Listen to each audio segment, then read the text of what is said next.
So that's the crank in and the piston in. And look, it's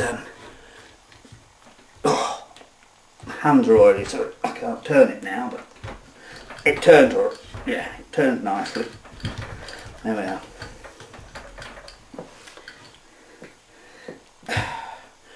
Right, now we have to turn. Everything's oiled up now, and you can't turn it. That's it. That's easy enough. Right. Now there's a little dot on there, and I've left that on for the camshaft timing. So now we have to put the collets in as we did before on the dry one. Let me just tip the camera very slightly. There we are. And then you may be able to see there. In there. So we've got the valves in, so we want an exhaust one. We need a little bit of oil on here. Put a drop of oil on there, and that goes in the exhaust one like that. Up there. And the other one for the inlet valve.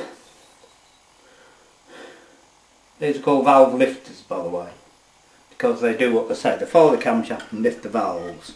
I think I put the wrong one in first, but anyway. Little engines are good, but they're very, very fiddly. They are. A nuisance, in fact.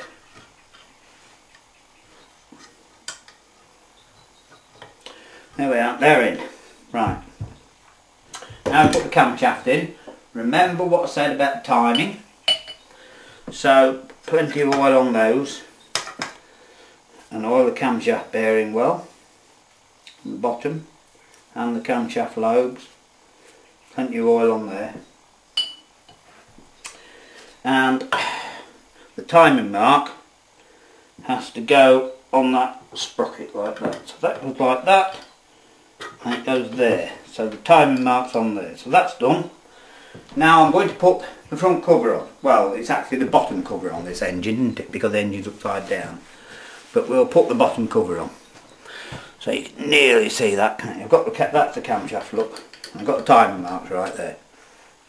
Right, now we're going to put the bottom cover on. I've already come using the same gaskets. I've told you this several times. I've used some Harlemar. I want to use that, but you just put a smear on there all the way around, and then it will definitely be alright. So we need some oil in the main bearing and in the camshaft bearing. Make sure there's plenty in there. That's alright. It's a nuisance having to do it without an oil tin. But anyway, there we are. And then this goes on like that. And there's two dowels. And it just goes on like that. That's it.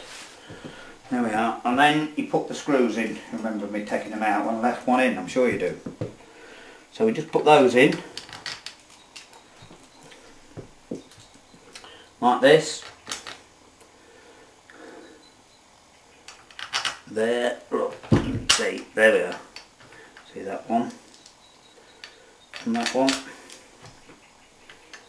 and those, and they're 10s. So we get socket shot extension. I haven't got my tools ready tonight. We're not very well organised. I've been out today, but I wanted just to get this done tonight, because as I keep saying, the blooming engine's beginning to smell. It is.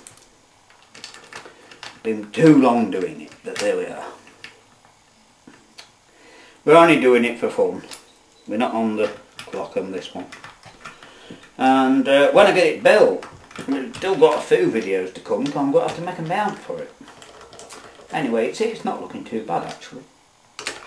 It's not looking too bad at all.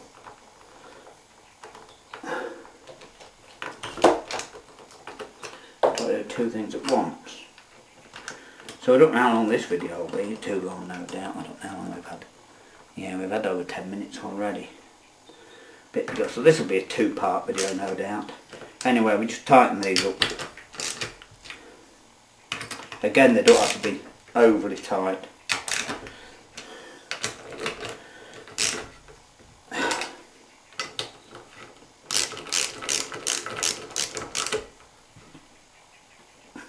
See, normally when you build engines up, they're all you paint them afterwards.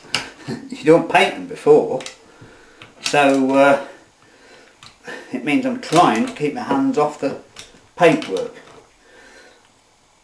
Because what he did, he built the engine up and then just sprayed the whole engine one colour. I mean, it was very simple and I could do it very well. You know, I've done many engines. So that's that done. I think we're not looking too bad at that. And remember, that is the bottom of the engine.